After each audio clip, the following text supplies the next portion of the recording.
Marco Enríquez Ominami, le damos la bienvenida y las gracias también por estar conversando con nosotros esta mañana. Marco Enríquez, ¿cómo está?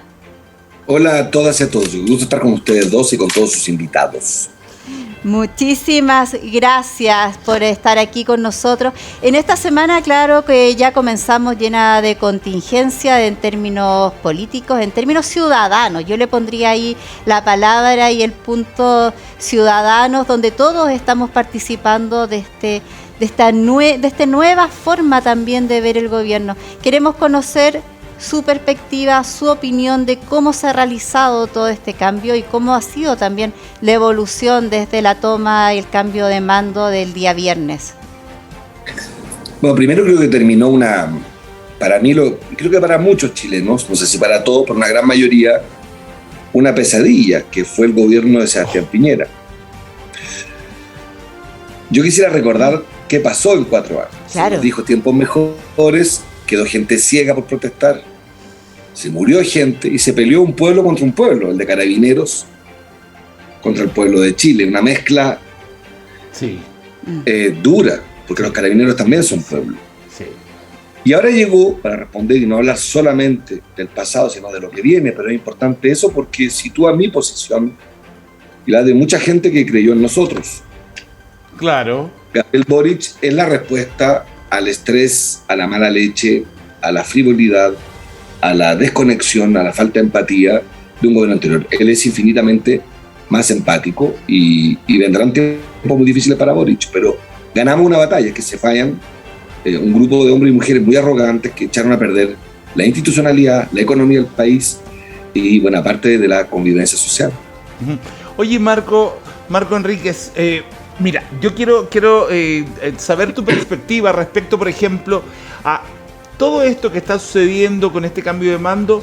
A mí me da la sensación que el presidente Boric es alguien que da mucha esperanza, que da mucha paz, que me parece que hay mucha conexión entre él y el pueblo. Sin embargo, apenas comienzan a trabajar, porque eso es súper lógico en cualquier sector político, en cualquier país del mundo, en que ya comienza a trabajar y comienzan obviamente las críticas. ¿Cómo ves este inicio? Por ejemplo, ya hay una situación en la prensa o a nivel ciudadano que se dice: ¿por qué se va a sacar esas 139 querellas?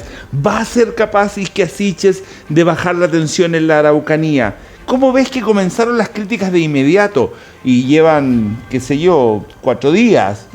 ¿Cómo ves eso, que comienza de inmediato a funcionar la maquinaria gubernamental y comienza la crítica instantánea? ¿Cómo lo ves? Yo creo que hay como 2 niveles, ¿no? Primero, en la vida la primera impresión no se repite 2 veces. Todos nos quedamos con una primera impresión. Claro. Y la primera impresión que dio Gabriel Boric es que él venía con reformas muy importantes, como el unicameralismo en el Congreso, reformas muy importantes, y que iba a ser una cosa completamente distinta en los últimos 30 años. Pero esa primera impresión se contradice con lo que estamos viendo y que es normal. Él eligió ministros de Bachelet, de la Concertación, e hizo un gobierno con una coalición distinta por algo doble además, y es que en la segunda vuelta electoral no ganó solamente Gabriel Boric, perdió Kast. Nosotros, por ejemplo, votamos apasionadamente por Boric, no porque adhiriéramos a las ideas de Boric, no, queríamos que no llegaran las ideas de Kast, que nos parecían relativas a Boric infinitamente peores. ¿Tú también? Esto no significa que Gabriel Boric no tenga el derecho a tener al inicio un tiempo para instalarse. Ya. Y efectivamente ahora lo segundo, y aquí cierro, es que la realidad es muy cruda. En el norte, en el sur, en el centro, en la costa, en el mar, en todas partes Chile y América Latina están arrasados. Están en el peor momento en décadas, en materia económica, en materia de narcotráfico, en materia de inmigración, en materia de convivencia, en materia de institucionalidad, en todas partes donde te metas, salvo para los bancos, las eléctricas, las farmacias, los supermercados que están riquísimos. Todo el resto es muy duro. Y entonces Boric tiene una tarea muy dura y yo por lo menos en esta entrevista y por ahora voy a ayudarlo desde esta entrevista que le vaya bien, todo lo que pueda. Nunca abriré un flanco de crítica a su gobierno. Dejemos que presente proyectos de ley y por último mi combate es la constituyente, que es en septiembre. Perfecto. Exacto, y ese es el tiro, el punto de hacer. Yo quiero unir a la conversación en este minuto a nuestro doctor en Ciencias Políticas que ya está conectado con nosotros, Cristian Zamorano. Cristian, bienvenido. Hola Cristian, hola. ¿Cómo estás? Bienvenido. Hola, Karim, Carolina. Marco, ¿cómo estás? Sí, eso, voy a darles que por favor siéntanse ambos en absoluta libertad de interrumpirnos, de conversar también y de intervenir en esta conversación. Yo es que tengo un hilo ahí que me quedé con Marco.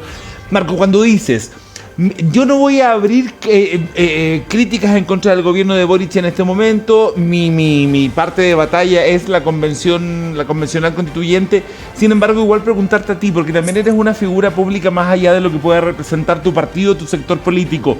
Tú, como Marco Enríquez Ominami, ¿vas a volver en un momento a la política? ¿Lo vas a pensar? ¿Vas a entender, a estudiar? ¿Vas a hacer algo? ¿O no, Marco Enríquez Ominami se va solamente a hacer cine? ¿En qué queda él? Lo que pasa es que, si me permite interpretar la pregunta, si la pregunta es si voy a ocupar algún cargo, ninguno. No, creo en es si vas a volver a la pelea política de elección popular.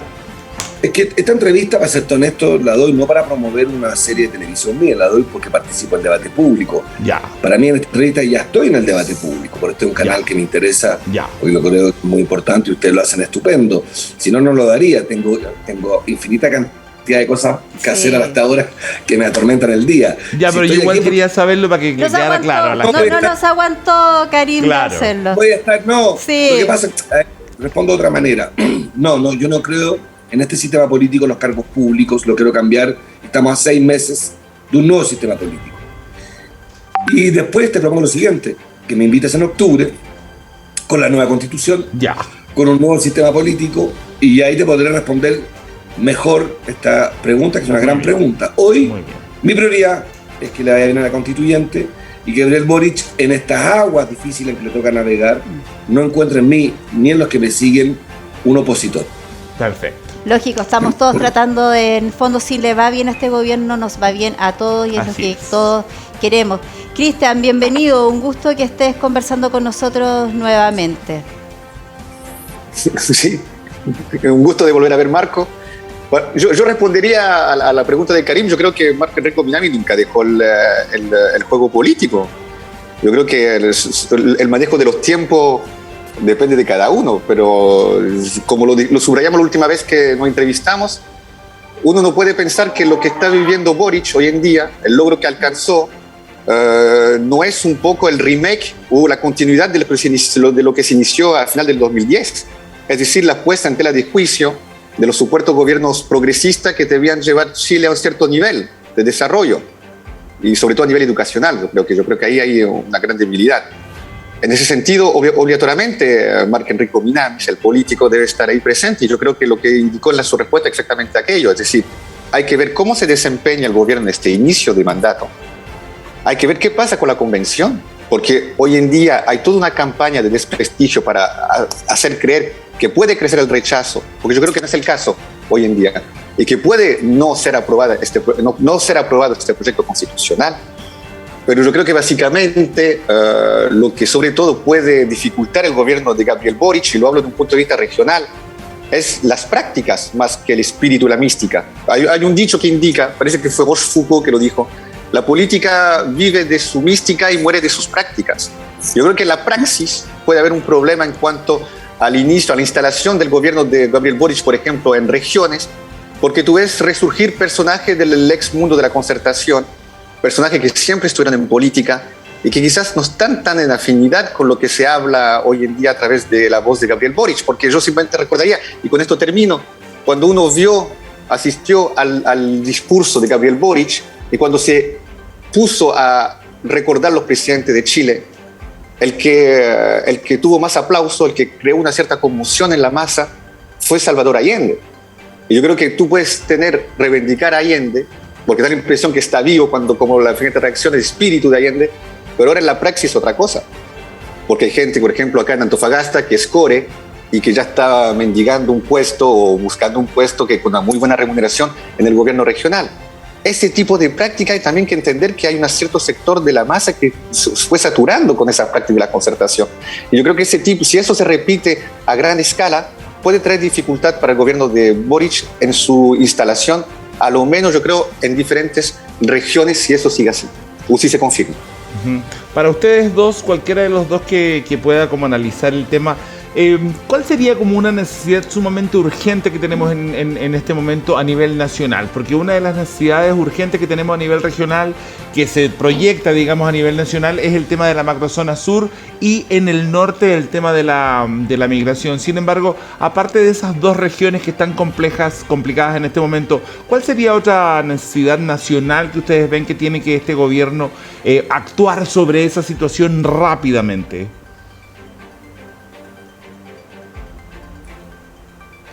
¿Quién quieran ustedes? Ahí estamos. Yo le voy a dar primero Marcos. A ver, la inmigración es ¿cómo decirlo bien? Es un dato, no es una noticia. El derecho a movilidad es un derecho humano, los pueblos tienen derecho a moverse. Los chilenos hacemos hoy uso de ese derecho y tenemos 1 millón de chilenos que son inmigrantes en otros países. Y tenemos más de 1,5 millones de latinoamericanos que son inmigrantes en Chile. Claro. Por tanto, primero poner las cosas, porque como hay mucha manipulación en este debate, esto es una realidad y Chile debe, primero, cualquier política, respetar todos los tratados internacionales en materia de derechos humanos respecto de la inmigración, que son súper precisos. Derecho a vivienda, derecho a agua, y esto en la frontera, lo que ha ocurrido, no se cumple. Aquí tenemos gente que ha estado encerrada meses en comisaría, sin poder ingresar al país y sin que se le devuelva a su país, por tanto el horror. Eso se violan los derechos humanos en todas las fronteras de América Latina, también en Chile, en materia migratoria. Y lo segundo, respecto a las soluciones, yo creo que hay que ser súper audaz. A mí me preferiría, a vista de quien está desregulado, que lo viven muy mal en Antofagasta, que no es lo mismo que en Iquique, que no es lo mismo que en Arica, son todas realidades completamente distintas y mucho más duras que en Santiago, mucho más duras que en la capital. Yo creo que hay que hacer al menos cosas de largo plazo, que es lo que propusimos en campaña, lo tomó Boric hoy día también, cuotas, con ese acuerdo de los países, muchos diálogos con los demás países, y repartirse el desafío. 2, en el mediano plazo, a mi juicio, producir todas las condiciones para que en el debate público se establezcan políticas de planificación, ¿vale? Así que vengan inmigrantes, pero planificadamente. Un país tiene el derecho a decir, yo quisiera este tipo de profesiones, este tipo de técnicos, sin discriminar. Tú puedes enfatizar. Y en el corto plazo, y aquí viene la medida, que es la más difícil de plantear, pero la que yo creo, ¿por qué no regularizar a los inmigrantes que están sin papeles y decirles que tienen 1 año? 1 año para encontrar trabajo. Si en 1 año no encuentran trabajo, Chile también se reserva el derecho de expresarle a ese inmigrante que no se adaptó en las condiciones que Chile pone, respetando los tratados internacionales, de cerrar ese capítulo para ese ciudadano que tiene el derecho a estar en Chile, pero que se le acaba cuando el país pone sus condiciones. Creo que Chile necesita corto, mediano y largo plazo, y de nada sirven ni los muros ni las zanjas. Lo cierto es que, a mi juicio, quizás en el corto plazo, otra medida, pero no veo que Boric lo quiera hacer, es ir a Venezuela. En Venezuela explorar las soluciones, ir a Colombia, ir a Haití. Eso lo hizo un ministro del Interior que después fue presidente, que a mí no me gusta nada, pero que fue astuto, Sarkozy, que entendió que en Francia había mucha inmigración que venía de Europa del Este y decidió ir a Europa del Este y ver cómo resolvían, cómo ayudaban los países más ricos a los países más pobres para que no fuesen flujos migratorios humanitarios desesperanzados que terminaban también siendo humillados en los países ricos. Creo que ahí hay un conjunto de cosas y de medidas en un tema que considero yo puede ser una enorme oportunidad para Chile, porque los inmigrantes pagan IVA, pagan impuestos, generan crecimiento económico y no es cierto que sean grandes delincuentes, puesto que la misma Fiscalía ha informado que menos del 5% de los delitos cometidos en Chile los cometen inmigrantes y el 95% de los delitos en Chile los cometen chilenos. Bueno, es un tremendo tema que sin duda es uno de los grandes desafíos que va a enfrentar el gobierno. Cris, otro de los grandes temas que tenemos y que son muy relevantes y que se ha dado que hablar en estos últimos tiempos es el sueldo mínimo. Su opinión, la de ambos, empecemos por Cris. ¿Qué opinas respecto a lo que se está planteando? Yo creo que hay muchos mitos acerca del sueldo mínimo, porque siempre se se contrapone el sueldo mínimo con el hecho que eso podría impedir un cierto crecimiento. Y obligatoriamente, más que ridiculizarlo o vulgarizar, hacer una caricatura del tema, yo creo que sí es un tema central. Es un tema central en el sentido que no olvidemos que, como lo indiqué anteriormente en la respuesta anterior, si Allende resurgió en el discurso de Gabriel Boric, que yo creo que incluso lo imita en algunos aspectos, es por el asunto de la desigualdad social. Y tú no puedes no pensar que el asunto de la remuneración no es clave en lo que concierne el asunto de la desigualdad social, sobre todo si tú lo comparas a otros sueldos en el sector privado y de manera desafortunada también en el sector público, porque que también hay una desproporción de algo, hay algo que no va ahí, porque tú no puedes pensar que, por ejemplo, simbólicamente hablando, que los diputados, bien que se bajaron los sueldos, están en torno, me parece, a 5 millones, ya están como, no sé, a 25 veces del sueldo mínimo. En cualquier democracia que se respeta, ya que Marco citó a Francia con el ejemplo de Sarkozy, el sueldo mínimo hoy en día está, me parece, a 1.500 euros, y un diputado debe ganar 6.000 euros, max, como dieta, así, con sueldo. Entonces es una proporción de 1 a 4. Entonces tú ves que el asunto del sueldo mínimo es importante, y eso obligatoriamente tiene que hablarse con el gran empresariado, y yo creo que va a ir de la mano en este caso también con el tema de la 40 horas, que es otro mito, porque no olvidemos que tuvimos un ministro del trabajo durante el gobierno de Sebastián Piñera que indicó que si Chile hubiese trabajado 40 horas, quizás no hubiésemos ganado la última Copa América. Quiero decir acá que configuren el nivel de los argumentos. Entonces, para poder plantear realmente estos dos temas, porque en un país desarrollado también se trabaja menos para vivir más, esos dos temas son relacionados, y en Chile la DOCMA te ha indicado, la DOCSA diría, te ha indicado que tú no puedes vivir los sueldos mínimos y tampoco puedes trabajar menos. Y los dos al mismo tiempo es imposible. Y yo creo que ahí está absolutamente, hay un trabajo que hacer de fondo y también didáctico y mediático en el relato, la instalación del relato. Yo creo que esa tarea puede durar mucho más que un par de meses. Oigan, mire, voy a cambiarles un poco el tema, que lo había dicho en un momento, pero acaban de atentar a la ministra Isquia Siches, en su visita que está realizando en este momento en la región de la Araucanía. Una visita que se vio totalmente ahora opacada por estos disparos que aparecieron en el camino que ella estaba siguiendo hacia Temuco, me parece, en este minuto. Claro. Es un último minuto. ¿Qué piensan de esto? Es hacia Temuco. Esta búsqueda de paz en este minuto que se ve, claro, ya enlodada con esto una vez más. Claro, y estamos comenzando, digamos, ella está llegando recién a la región de la Araucanía y acaba de pasar estos disparos en que desconocidos comenzaron a disparar, digamos, y a derribar árboles en las cercanías al lugar donde iba avanzando la ministra Temucuicui. ¿Cómo se ve esto desde sus puntos de vista? Marco, desde el punto de vista tuyo, ¿cómo se comienza a ver que un gobierno que acaba de asumir, en que justamente hace un minuto te acabo de decir que la cosa se ve tan esperanzadora, tan conectada entre la ciudadanía y el gobierno, ¿cómo ves esto que está pasando en este minuto?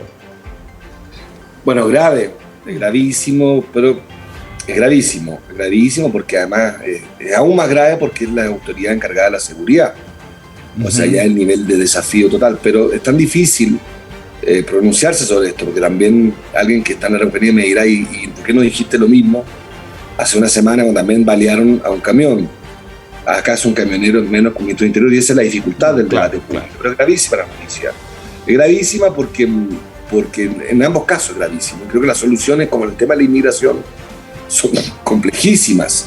Son complejísimas porque todos y todos sabemos que hay muchas mareas en la Araucanía. No hay una causa. Claro.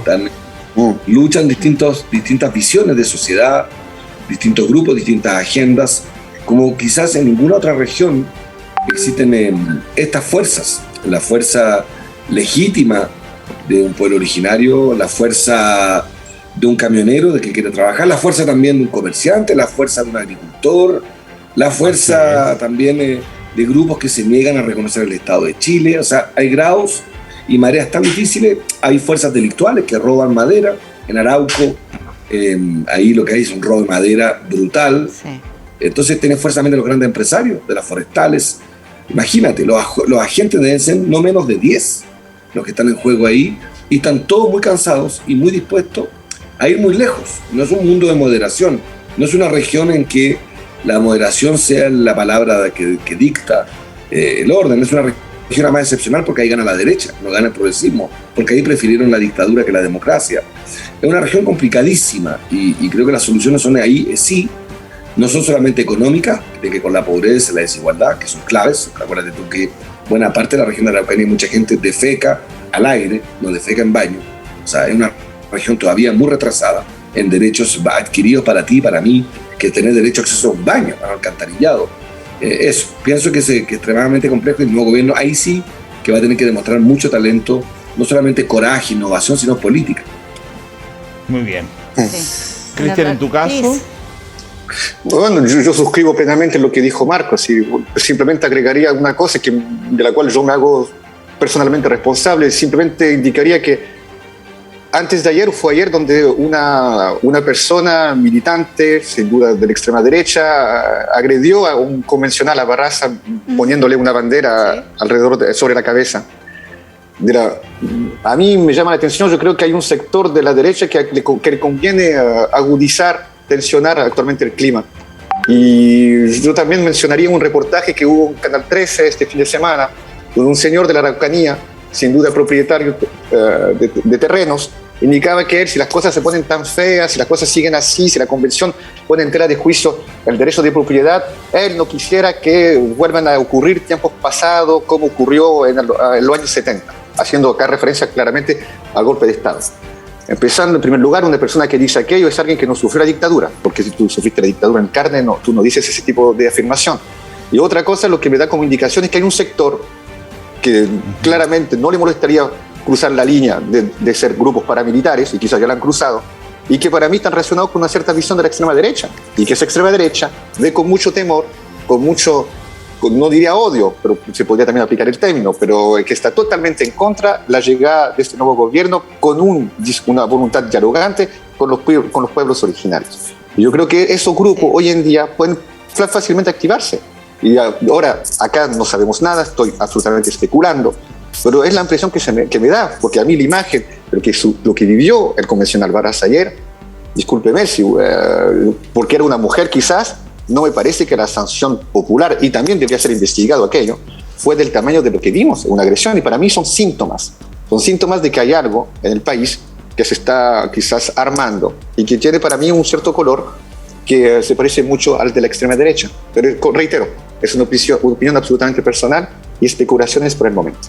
A ver, de alguna forma, alguno de los dos, no sé, Caro, si tú lo puedes ver conmigo también el tema, alguno de los dos interpreta como que acá hay fórmulas que está utilizando una ultraderecha para amedrentar a este gobierno de alguna forma en este aspecto, porque también con Piñera pasaba lo mismo.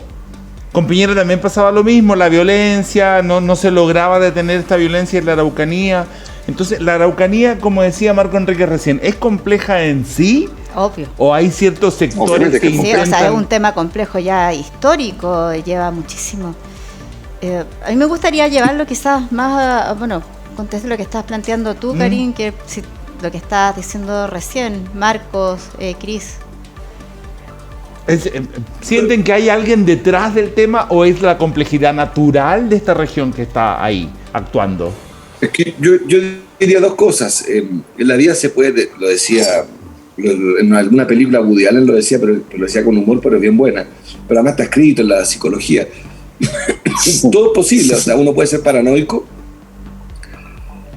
y también que te persigan. Las dos cosas son posibles. Un paranoico de verdad lo pueden perseguir, como también.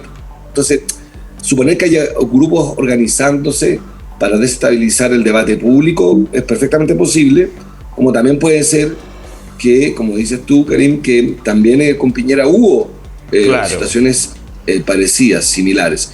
Yo sí creo que lo que no tengo dudas es que hay una parte de la sociedad que se resiste al cambio, que aunque hemos tenido, corríjame, 10 elecciones, 10 gobernadores, concejales, alcalde, diputados, senadores, primarias, constituyente, plebiscito. Bueno, 10 elecciones, 10 veces el país dijo mayoritariamente, mire, queremos un cambio un cambio de ciclo, un cambio de era.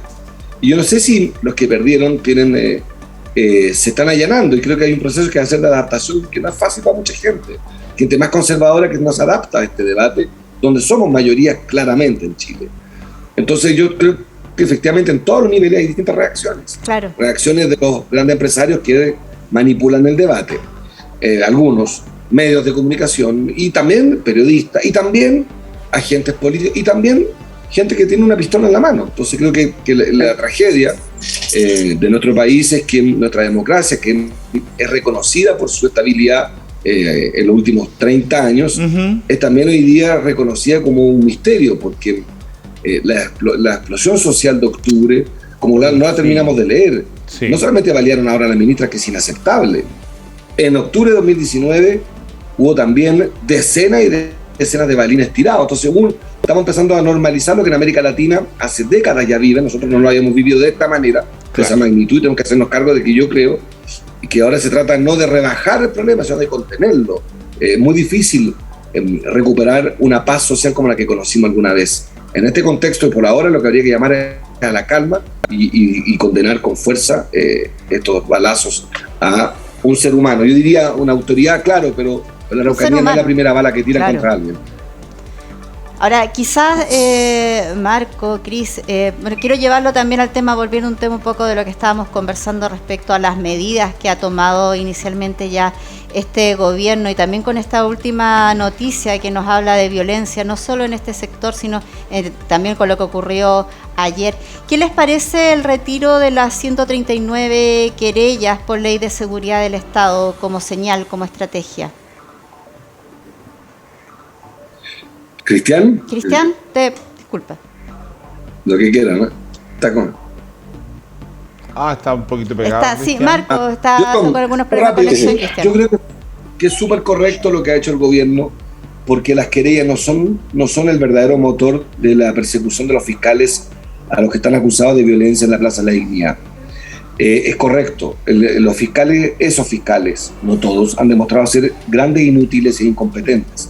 Tú no puedes tener una persona un año encerrada en una cárcel de manera preventiva sin llevarla a juicio. La ley te permite 2 años. Ya recuerden, los hechos son de octubre del 2019, estamos en marzo del 2022. Claro. Y hay cientos de jóvenes presos. Algunos tenían orden de arresto previa, bien que estén presos. Otros tenían el derecho a protestar, y otros, ya hay un par que salieron porque las pruebas no eran suficientes. Yo creo que los fiscales tienen que llevarlo a juicio o sacarlo, punto. Lo que no pueden hacer los fiscales es pedir meses y meses para reunir más pruebas. Se sabe bien que si en un año no tienen las pruebas, en algunos casos no vas a encontrar mucho más pruebas. Entonces me parece bien que el gobierno le diga a la fiscalía: mire, no cuente conmigo para presionar. Las querellas a veces se usan para presionar a un fiscal. El fiscal puede, por su solo convicción, acusar a alguien. No necesita un gobierno, un fiscal. La ley lo faculta para perseguir y llevar a juicio. Solo depende del fiscal. Entonces los fiscales, si creen que todos estos jóvenes han cometido esos delitos tan graves, llévenlo a juicio, y son condenados o son absueltos. Pero lo que no puede pasar, insisto, es que tengan estos jóvenes y más de 10.000 chilenos que están en la cárcel sin juicio, lo que es una locura. Claro.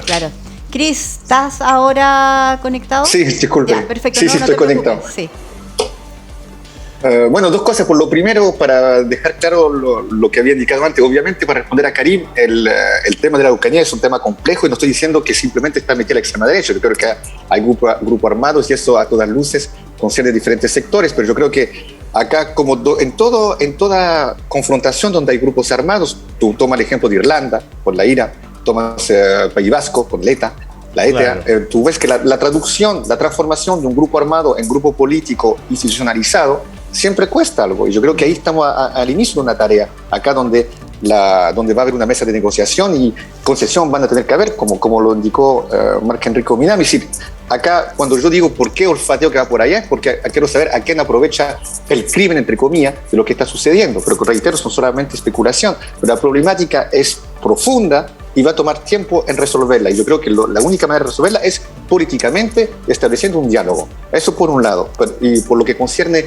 lo de los llamados prisioneros políticos, que yo estaba en contra de esa esa dominación, ¿no? Porque yo creo que hace mucho referencia a la dictadura. Yo creo que igual ahí hay que separar un poquito las aguas, pero sí, efectivamente, tampoco, y también es un principio del derecho internacional, del derecho en sí, el plazo razonable, o también el habeas corpus, el derecho a la defensa, como el plazo razonable. Tú no puedes, la justicia no puede molestarte en un plazo indefinido. Deben haber plazos razonables para que se cumpla justicia. Y acá claramente los plazos razonables no han sido respetados.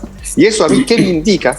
Y también eso pasó durante el estallido, que de algún modo la justicia en Chile, el poder judicial, ha pasado a través de la crítica durante todas las décadas.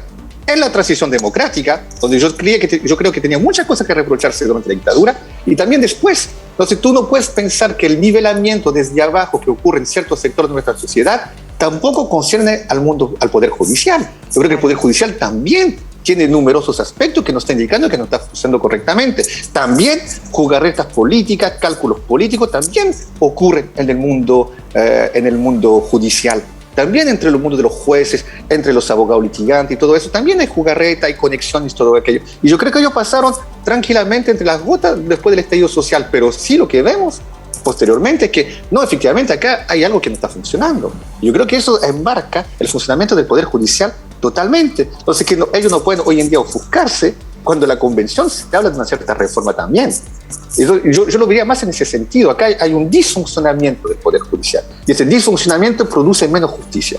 Por ende, cuando dice una decisión política, tú puedes rectificar esa falta de justicia. Y eso no impide que deben esclarecerse algunos puntos, pero eso posteriormente a aquello, porque para mí un principio básico del derecho no fue respetado, que es el plazo razonable. Y por ende, uno puede apoyar en ese sentido la decisión que se tomó con Gabriel Boric. Perfecto.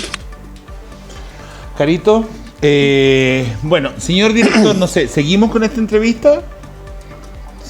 Sí, vamos. Pero Karim, pues como estamos a la espera en este minuto de que se pronuncie la moneda respecto a la situación que están ocurriendo. Yo quiero aprovechar de comentarles a quienes se están sumando a nuestra sintonía que estamos conversando con Marco Enríquez Ominami y también con el doctor en Ciencias Políticas, Cristian Zamorano, respecto a cómo ha sido la opinión de ellos respecto a cómo ha ido evolucionando esta toma de gobierno, este inicio de plan gubernamental. Quiero ponerlos también a ustedes en términos de opinión personal, a ambos. Respecto, está sin duda que el gobierno enfrentando distintas situaciones que son desafíos gigantes que han sido a lo largo de mucho tiempo para nuestro país y que están dando señales concretas de que sí los están asumiendo y los están considerando. ¿Cuál debiera ser, según ustedes, la estrategia o la posición del gobierno para enfrentar, por ejemplo, la situación que estamos viviendo ahora de la macrozona sur? Marco. Yo además voy a tener que partir ya porque estoy entrando a otra reunión, pero aquí son 3 horas menos. Estoy en México. No, yo creo que la macrozona, el gobierno va a tener que demostrar una enorme capacidad de hacer las cosas distintas a Piñera, porque la respuesta que es popular en la Araucanía, y eso es cierto, y en Arauco también, es el estado de excepción. Eso tiene una gran adhesión. Y en eso soy extremadamente humilde porque yo no vivo en Araucanía, ni vivo en Arauco. Por tanto, no de aquí con un iPad, con un café y un vaso de agua. Claro, otra fiesta es vivir allá. Y entiendo, no comparto, pero entiendo y atiendo las ganas de tener a los militares en la calle. Yo creo que eso no va a funcionar. Aún así, atiendo y entiendo que alguien diga, bueno, ¿cuál es tu solución hoy? Porque mis hijos van al colegio hoy, no es que van en 6 meses más, hoy. Yo creo que el gobierno va a tener que hacer cosas de nuevo, y creo que es re importante en la política esta idea del corto, mediano y largo plazo, de hacer una cierta pedagogía. En el corto plazo, no sé si tengas gran solución el asunto, para ser bien honesto. En el corto plazo te queda hacer lo que hizo Piñera, o lo que hizo la Concertación, que es elevar la apuesta en materia de seguridad y mantenerte en esa conversación con la Araucanía. En el mediano plazo a mí me parece que hay cosas que no se han hecho desde el año 90. Naciones Unidas le recomendó a Chile 30 correcciones a su comportamiento en la Araucanía. Buena parte no se hizo. Y eso hay que hacerlo. Son políticas públicas, son medidas concretas, etcétera, etcétera. ¿Te acuerdas algunas, si para darnos un ejemplo? Por ejemplo, toda la integración vía plebiscito del pueblo de la Araucanía. Se estableció hace mucho tiempo. La Araucanía le dijo, mire, consulte. Y eso no se hizo durante 30 años. Nunca se consultó. Naciones Unidas le dijo, consulte. La democracia participativa es uno de los caminos que resolvió los problemas en Nueva Zelanda, en Canadá, donde también hay pueblos originarios y no hay estos líos. Yo diría, de nuevo, un poco como con la inmigración, siempre hay que partir por algo que suena un poco retórico, pero fundamental. En corto plazo tienes que respetar todos los tratados internacionales. No lo has hecho, en corto plazo. Eso no quiere decir que te soluciones el problema, pero por lo menos empieza a poner los elementos. En el mediano plazo, implementar, por ejemplo, las recomendaciones de Naciones Unidas. Y en el largo plazo vas a tener que cae muy mal, pero vas a tener que discutir en materia en 2 dimensiones al menos. La convivencia política, vale decir, la constitución con ellos, pero también el tema de las tierras. La CONADI ha comprado poquísimas tierras. Ha hecho esfuerzos a veces, pero en cifras totales de hectáreas, ha hecho re poco. Y una vez compradas las tierras a empresarios y devueltas a comunidades indígenas, tampoco le hemos entregado a las comunidades indígenas recursos vía Corfo o INDAP para que cultiven la tierra. Si es que el deseo de ellos. Pero si ese es el deseo, lo que ha ocurrido, y hay testimonios de eso, es que gente le han entregado la tierra y sigue más o menos en la misma condición social y económica. Entonces creo que hay un acompañamiento del Estado de Chile que no se ha hecho en el corto, mediano y largo plazo. Pero tú sabes que en esta materia yo creo mucho más en la política que en los militares. Con mi respeto para los militares. Creo mucho más en el orden interno, creo mucho más en la política que en los militares también. Creo mucho más en la política que en los militares para la guerra. Creo mucho más en la política en todo, que es la palabra que más odian tus televidentes. Y es la que yo creo. Es la que más creo. Es casi la única en la que creo. Yo creo más en la política que en el arte. O sea, date cuenta, soy director de cine y televisión. Claro. No me pierdo. La política es la manera en América Latina de resolver nuestros problemas. Pero soy ultra minoría, he perdido elecciones con este discurso porque la moda y el legítimo y la percepción que hay es que mientras menos político, mejor político. Y yo no creo en eso. Creo todo lo contrario. Que saber maniobrar, acordar, abrazar, calmar, es la tarea de un político. La tarea de un empresario es hacer plata. La tarea de un animador es conmover. La tarea de un politólogo es analizar. La tarea de un enfermero o enfermera es cuidar. La tarea de un político es construir un escenario para el cambio. Esa es la tarea. Y esa tarea es poco valorada porque es complicada y es mal percibida, y yo creo en esa. Oh, bien. Mira, te agradezco las palabras y también bien. El punto para reivindicar también lo que es la política y entenderla como un bien y como una forma de establecer las relaciones de una manera sana y armónica. Agradecemos la presencia de Marco hoy día con nosotros.